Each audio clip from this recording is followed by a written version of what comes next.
Olá, nono ano, tudo bem com vocês? Hoje, dia 16 de junho de 2020, é a nossa 7ª aula do segundo bimestre. E antes de nós iniciarmos a correção dos exercícios da aula passada, eu quero profetizar uma terça-feira repleta de bênçãos sobre a sua vida. Amém? Então vamos dar início agora à correção dos exercícios? Então pegue o seu livro e vamos corrigir juntos. Vamos iniciar a correção da página 57. Nós falamos na nossa última aula sobre diferentes formas teatrais espalhadas pelo mundo. E também falamos do teatro alternativo e do teatro digital. Tá? Então, de acordo com essa aula, vamos responder essas questões. Número 1. De que forma a infraestrutura do teatro pode contribuir ou atrapalhar uma peça? A infraestrutura do teatro pode contribuir para uma peça na medida em que permite a execução de cenários mais elaborados, bem como permite que a peça flua naturalmente. Já a falta de infraestrutura desfavorece toda essa ação. Número 2. Qual a importância de investir no teatro, cinema, casas de shows com preços mais acessíveis à população? Pois por meio dessa ação, pode-se promover cultura e valores a fim de contribuir com a formação da sociedade. Porque nós conversamos muito, sobre isso, a respeito que muitas pessoas falam, além da distância, para você conseguir chegar a um teatro para assistir uma peça, também por conta do valor muito alto do ingresso. Então, se eles fossem um preço mais acessíveis, com certeza teriam um número maior de público. As pessoas teriam mais acesso. Número 3. As apresentações em espaços alternativos, como praças e ruas, podem aproximar o público. E por quê? Porque pouca gente frequenta espaços culturais para assistir às peças específicas. Com as apresentações em espaços alternativos, conseguimos aproximar mais pessoas da arte sem que elas gastem. Número 4. Por que é importante a arte acompanhar a tecnologia? Um exemplo que nós vimos foi no teatro digital. Para evoluir e, ao mesmo tempo, acompanhar as mudanças da sociedade. Número 1, ainda na página 58. Conceitue as palavras a seguir quanto ao mundo do teatro. A. Monólogo. O que é um monólogo? Cena de peça em que o ator, achando-se só, fala consigo mesmo. B. Tragédia. Peça cuja ação termina, em geral, com acontecimentos fatais. C. Tríade. São elementos mínimos que constituem a existência da arte teatral. Próxima página, 59. D. Comédia. Peça teatral de qualquer gênero, especialmente aquela cujo propósito é divertir. É cenário, lugar em que decorre a ação ou parte da ação de peça, filme, telenovela, romance, entre outros. Então, essa foi a correção dos exercícios da aula passada, tá? Professora, eu não consegui acompanhar a leitura, não fique preocupado. Assim que encerrar o vídeo, volta lá no portal, tá? Quando terminar nosso vídeo, você vai lá no portal que eu vou estar disponibilizando o gabarito em PDF. Então, vocês podem acompanhar lá e fazer essa correção com calma, tá? E acesse esse vídeo quantas vezes for necessário. Agora, vamos começar a revisão dos conteúdos do nosso segundo bimestre. E nós vamos iniciar com os conteúdos Arte e Fé, Tropicalismo e o Barroco no Brasil. O que eu quero que vocês façam, nono ano? Eu quero que vocês peguem todas essas informações que eu estou agora, a partir de agora, aqui colocando no nosso slide, né? E quero que você copie no caderno. Então, você vai anexar essas informações aqui, tá? A partir de agora, no caderno. Porque será cobrado na avaliação do segundo bimestre, além de facilitar muito na hora dos estudos. Esses conteúdos aqui, eles estão no livro também, tá? Da página 36 até a página 42. Então, vamos começar a falar sobre arte e religião. Arte e religião são meios para os estados de espírito semelhantes. E se tivermos autorizados a pôr de lado a ciência e a estética, e seguindo as nossas emoções e seu objeto, considerarmos o que está na mente do artista, podemos dizer, com um certo à vontade, que a arte é uma manifestação de sentido religioso. Então, nós vimos, né, muitos exemplos da arte presente dentro da religião, né, num sentido religioso. Seja através de uma simples, né, escultura feita de madeira, igual aqui que está a palavra fé. Né? E agora eu separei algumas imagens relacionadas à religião, né, para vocês observarem. Então, aqui nós podemos observar essa primeira novamente, que é uma escultura, né, feita de madeira, da palavra fé, ou numa escultura, né, bem mais trabalhada, que é essa de Michelangelo, que tem por título Pietra, né, que aqui ela está representando Maria, né, Maria com Jesus nos seus braços, né, logo ali depois que ele foi crucificado. Então, essa escultura, além, né, de trabalhar a parte da religião também, né, você consegue ver um pouco de realismo, até mesmo aqui, ó, nos detalhes, né, do tecido, e sem lembrar que é feito no mármore, gente. Então, assim, é um trabalho muito bem feito. Essa escultura ela é reconhecida no mundo inteiro por conta dessas refinezas de detalhe, desse realismo bem grande, né, que essa escultura acaba trazendo para o espectador esse olhar mais realista.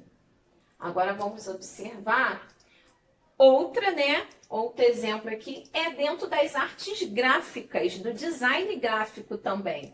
Então, essa aqui é a imagem, né, de Jesus, né, até com a coroa aqui de espinhos, não sei se vocês conseguem observar, e dentro da arte gráfica. Bem interessante, né? Então, nós podemos ver em diferentes linguagens artísticas. Mais um exemplo na técnica de mosaico, né? Que você pega um monte de pedacinhos e vai colocando. Eu tenho certeza que você já utilizou em algum momento essa técnica de mosaico. E aqui também está presente, né? Nesse símbolo religioso que é a cruz e aqui o coração, né? Que Jesus morreu por mim e por você. Mais um exemplo nas telas, tá? Então, aqui nessa pintura de Leonardo da Vinci, que tem por título A Última Ceia, né? Então, Jesus aqui com seus discípulos na última ceia. Essa tela que é feita com tinta óleo. E você consegue ver até uma profundidade, né? Já a perspectiva presente aqui, ó. Olha a profundidade, bem interessante. Dentro da colagem, né? Então aqui você consegue ver a colagem. Até coloco outros elementos, né, que não fazem parte. E aqui de novo, Jesus sendo representado através de colagens, né, e diferentes tons, né? Então utiliza, né? Aqui ele utilizou, o artista, ele utilizou, eu não consegui achar o nome do artista, nem o nome da obra, mas lá estava falando a característica que foi, ele utilizou papel de revista para chegar nessas diferentes tonalidades. Essa obra aqui representando, né, o nascimento de Jesus do nosso artista Romero Brito, né, que tem por título Sagrada Família, né? Então ali o momento do nascimento de Jesus, José, Maria, a estrela presente e dentro das características do artista Romero Brito. E a nossa última imagem, que é um grafite. Então esse grafite, ele é do artista Eduardo Cobra, ele é conhecido também como Cobra. E a nova obra do artista Cobra homenageia as vítimas do coronavírus no mundo e pede fé para enfrentar a pandemia. Então aqui nós podemos ver, né, mais um exemplo de relação da arte com fé. E aqui ele colocou, né, além da fé, a religião também. Porque se vocês observarem, né, que cada criança está utilizando uma máscara, né, que agora é obrigatório estarmos utilizando. Mas se você observar aqui, ó, cada máscara é um símbolo religioso. Então é diferentes, né, são 5 religiões diferentes que ele está colocando aqui nesse trabalho. E você consegue até ver aqui, né, pelo gesto, que está pedindo fé, né, esse menino aqui olhando, né, para o céu, né, pedindo. E todo a venda desse quadro, que ele fez um mural, mas ele também colocou em diversas telas. E toda a venda desse quadro, dessa obra de arte, será revestida para ajudar nos hospitais, com aparelhos respiratórios, materiais e diversas outras coisas que estiver sendo necessário no momento. Então, uma atitude bem legal do Eduardo Cobra. E quem quiser segui-lo, as obras dele, né, do Eduardo Cobra, são bem interessantes. Então, se você gosta muito do estilo grafite, eu te aconselho a seguir ele nas redes sociais, né, porque o grafinho dele é muito realista. Muito realista mesmo. E eu tenho certeza que você que se interessa pelo grafite, você vai gostar muito. Agora vamos falar um pouquinho sobre o tropicalismo. Também conhecido como movimento da Tropicália, o tropicalismo revelou-se inovador ao mesclar aspectos tradicionais da cultura nacional aqui do nosso Brasil com inovações estéticas ostensivamente importadas, como a pop art. Então, esse movimento tropical, ele misturou, né, dentro da música, né, características aqui do Brasil, né, características estéticas da música do Brasil com a música internacional, da pop art. Então, aqui nós podemos observar, né, essa imagem do grupo Tropicália. E aqui tem até um trechinho da música que diz: caminhando contra o vento, sem lenço e sem documento, eu vou. Né? Que era uma das principais músicas desse movimento. Algumas das características do tropicalismo foram mistura de diferentes estilos, do rock, cultura popular, música erudita, cultura brega e etc. Inserção de gêneros musicais estrangeiros no país. Rompeu com a arte militante existente durante a ditadura. Então, esse movimento revolucionou, né, o mundo da música, não só naquele período, mas até hoje, né, ele é citado. Então, aqui nós podemos observar, né, mais uma imagem dos artistas que faziam parte do grupo Tropicalismo, ou Tropicália. Agora vamos falar um pouco também sobre o barroco, tá? No Brasil, gente, isso aqui é importante, nós vamos falar do barroco no Brasil, porque a diferença do barroco em outros países tem características diferentes do Brasil. Então vamos lá. O barroco no Brasil tem início no final do século XVII. No país, essa tendência artística teve grande destaque na arquitetura escultura, pintura e literatura. Então aqui nós podemos observar uma imagem, né, do exagero, que vocês vão ver que é uma das principais características do barroco brasileiro, que é o exagero pelo dourado, né? Então aqui vocês conseguem ver uma igreja, tá? Essa parte de dentro aqui da igreja, bem exagerada e o dourado bem presente. Então assim, eu tive a oportunidade de visitar algumas igrejas, né, de estilo barroco, aqui no Brasil, em Ouro Preto, e realmente é assim, gente, é bem exagerado mesmo, e ao mesmo tempo é muito bonito. Vamos observar aqui, ó, mais uma imagem, você consegue ver aqui, né, os bancos, e olha aqui, gente, então lembrando que não é feito todo de ouro, tá? Essas, né, as esculturas, tanto a parte da arquitetura, eles utilizam uma camada fina de ouro, tá? Então não quer dizer que é tudo feito de ouro, professora, não. Eles utilizam sim uma camada fina para poder fazer essa parte do exagero, né? E as principais características do barroco brasileiro são, não esquece de anotar aí no seu caderno, hein? Linguagem dramática, tá? Porque fala que o barroco tem um pouco de drama, algumas esculturas, parece até uma cena de teatro, né? Vocês vão observar daqui a pouco. O racionalismo, o exagero, né? Lembra que eu falei? Bem exagerado. Uso de figuras de linguagem, união do religioso.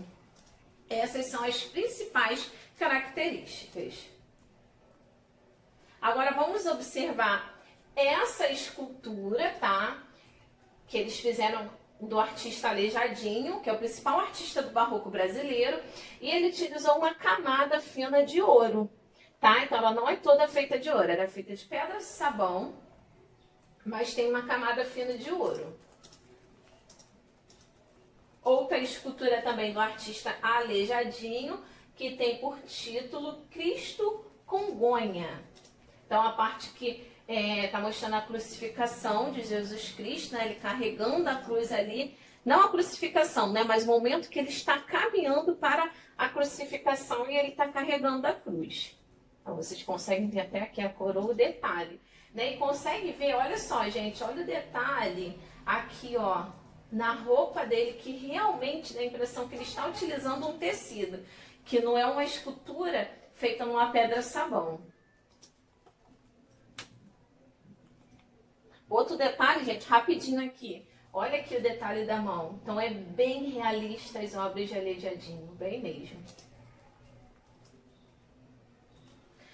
Aleijadinho, ele foi um escultor, entalhador, carpinteiro e arquiteto do Brasil colonial. Ele é considerado o maior representante do barroco mineiro, sendo conhecido por suas esculturas em pedra-sabão, entalhadas em madeira, altares e igrejas, tá? Então, ele é o principal nome do barroco mineiro aqui do Brasil. E esse aqui é Aleijadinho. Então, vocês vão observar um detalhe aqui na mão dele, que eu já vou falar já já. E porque o nome dele, o nome não, né? O apelido dele é Aleijadinho. Vocês lembram? Se você não lembra, vamos relembrar agora. O nome dele, na verdade, é Antônio Francisco Lisboa, mais conhecido como Aleijadinho. Nosso Aleijadinho tinha esse apelido devido a uma doença degenerativa que provoca a perda dos membros. Então, ele não tinha essa parte aqui da mão, dos dedos, tá? Então, ele era assim, ó, a mão dele era assim. Então, vamos voltar aqui. Que nessa pintura não tem muitas pinturas de Aleijadinho, não, do retrato dele, não. São poucos. Mas aqui, ó, você consegue observar aqui, ó, tá bom?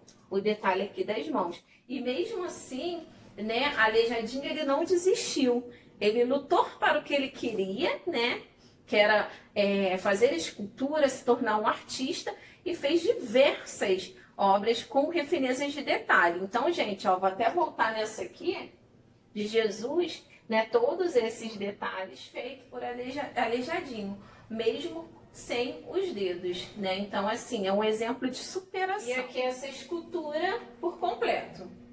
Muito bem feita, né? E as demais também tudo feitas por Aleijadinho. Agora, vamos fixar ainda mais esses conteúdos, respondendo esses exercícios. Lembrando que vocês precisam responder no caderno, tá bom, turma? Número 1, leia, tira, seguir. Essa fala é do personagem daqui. Ele diz assim, ó: pois eu acredito que Deus criou o mundo.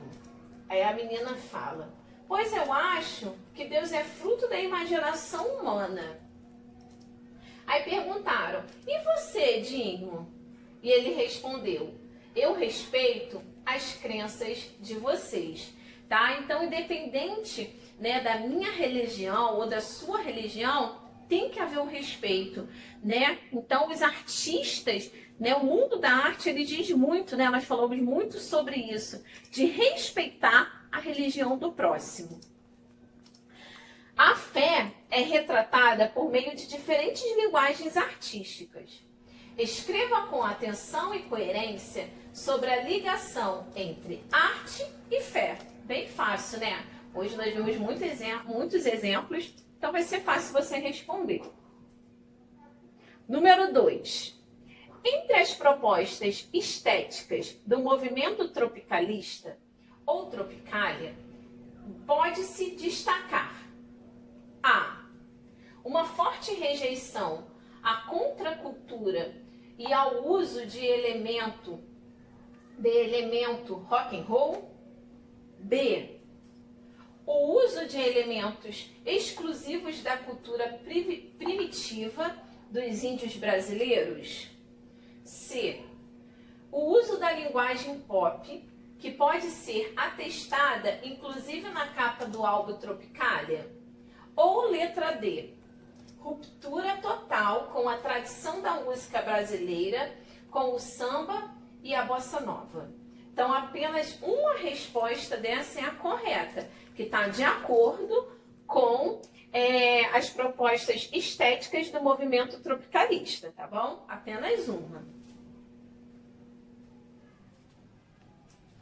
Número 3.